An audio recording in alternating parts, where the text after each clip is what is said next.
Well, the entire technology industry rests on infrastructure, and just like we need broadband to operate our computers and our phones, etc., and we need very reliable electricity to run our data centers. So it's become this effort that's ballooned into this statewide coalition to focus on infrastructure because it's so important to every industry. And what we've done is we've worked with so many other statewide associations to build this broad coalition. So it started out for us in the communications industry, making sure we had advanced broadband deploying across the state, again, so the tech industry can go on top of that. And it's just mushroomed into this gigantic effort. So I understand as you indicated, you pulled together a broad coalition. You had an initial meeting of all of these members in April. And in early June, you announced the infrastructure agenda for Pennsylvania. Why don't you walk us down through some of the steps or some of the main points of the infrastructure agenda?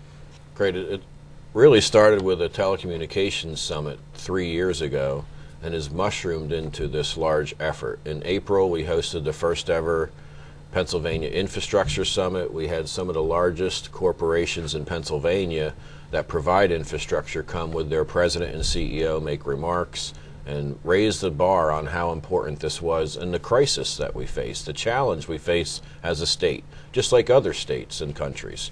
But here in Pennsylvania, it's a $50 billion nut that we have to crack. And we can face it now and turn it into an opportunity because we can move faster than other states, especially our neighboring states, or we could ignore it. And we've got that great free will opportunity of either ignoring it or addressing it head on and turning it into an opportunity, because we do have some real big infrastructure challenges right in front of us. So, Kelly, it would seem that one of the big situations to be faced with infrastructure would be this emerging and even more pressing situation between rails versus roads. Are the folks in your coalition working together on this, trying to provide funding for both road repair and for major, I think we're going to see a major takeoff in rail, but that's just me. We'll see. Are they able to work together in your coalition? Well, the fun part of the Pennsylvania Infrastructure Group is the diversity of the players.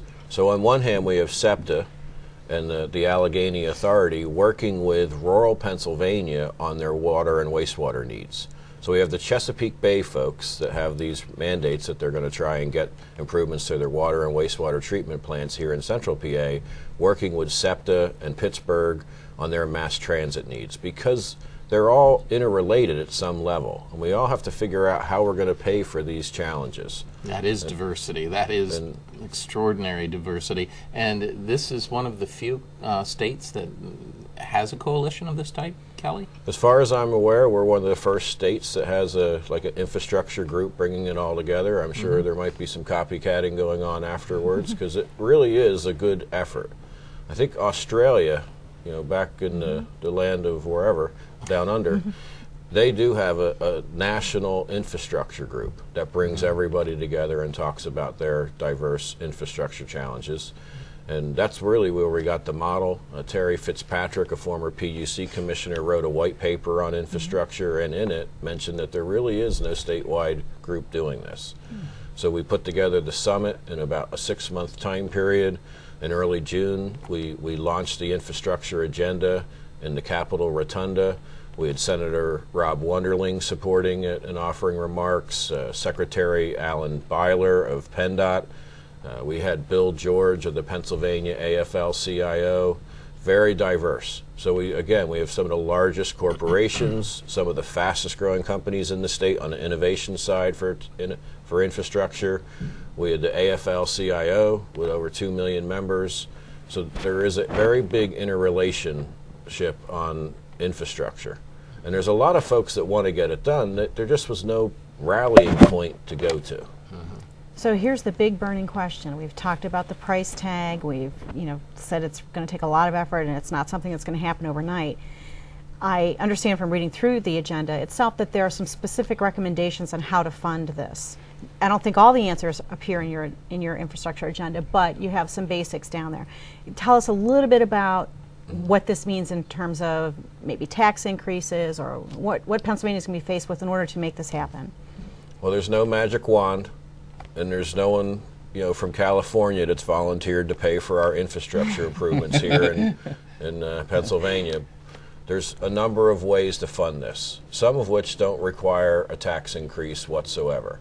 There's probably going to be a $500 million budget surplus. Some of that may be spoken for already, but a portion of that can be dedicated to infrastructure. The governor's proposed budget and the Senate Republicans and the General Assembly members have other ways that they've identified to fund some of these improvements through bond financing. There's $400 million of savings we can squeeze out of our pension funds in the state that if we would index versus spending a lot of money, 400-some million, on investment managers. So there's things we identify right on the low-hanging fruit side of the aisle to fund these major improvements, which then get Pennsylvanians working, which then creates income taxes and other ways that have a synergy behind them. Now, the long-term way to fund some of these things are through an investment improvement tax credit program, very similar to our EITC, which is one of the most successful programs that Pennsylvania has done in the past 10 years, called the Educational Improvement Tax Credit. We model it just after that and said, why don't we do that for infrastructure improvements? And the other thing is the DISC improvements, distribution system improvement charges, lots of acronyms here today. But that has worked very, very well in the water industry. Now tell us how that works, Kelly. That's a small charge on everyone's bill, acknowledging that, to get your water when you turn it on in your house, there's pipes that need to be improved. And even though it's underground and it's easy to forget, we need to make sure those pipes are safe and improved and updated. Some of them are 50 to 100 years old. So you put a small charge, a DISC charge, on your water bill, and it's happening right now. And Pennsylvania was a leader in that, and now numerous states, dozens of states, have followed our lead because it's a very smart way to make infrastructure improvements. And then when I pay it on my bill, I know the improvements are going to help me, not someone else, 200-some miles away. And I think a lot of people want that to happen. Now, the infrastructure summit that you had earlier this year has also led to some subsidiary events or some spin-offs as well. Would you tell us a little bit about that? Correct. The Energy Association and the natural gas industry, which is very robust in Pennsylvania, they've actually launched the same day that we launched our infrastructure agenda. They launched an effort for a gas DISC. Because again, there's thousands and thousands of miles of gas pipe underground that needs to be updated. Some of those pipes are very, very old, and nobody wants to have an explosion happen in their neighborhood, so we have to replace those pipes.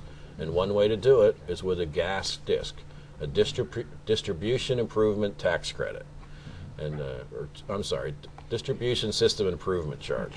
Okay. Getting my acronyms mixed up here. But, there are quite a few to remember. But what that does is, it's a very small charge on everyone's bill, and it goes toward making the infrastructure improvements to make sure that the gas coming into your house is safe.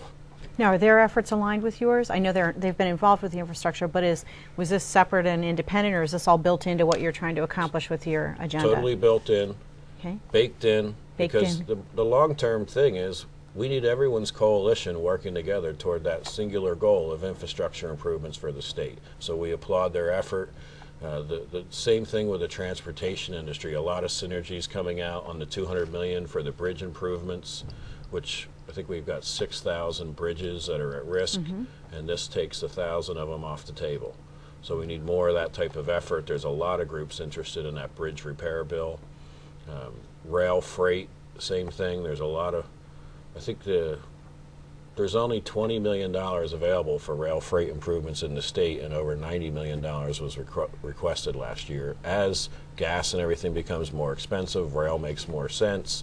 We've got a lot of railroads in our state. We got to make them efficient and productive. And So, go ahead. Oh, I was just going to ask you now, is there going to be another infrastructure summit next year? What's next? Are you, when do you start planning for that, if you're going to have it next year, or is it 2 years? Already in motion. It'll be in the April time frame again. And the whole goal is to keep building this coalition, because it's such a dynamic, large industry. We're talking about $2 to $3 billion that's going to be spent on infrastructure improvements every year for the next probably 10 to 20 years. It just runs in that cycle. Every 50 years, you got to fix all the piping.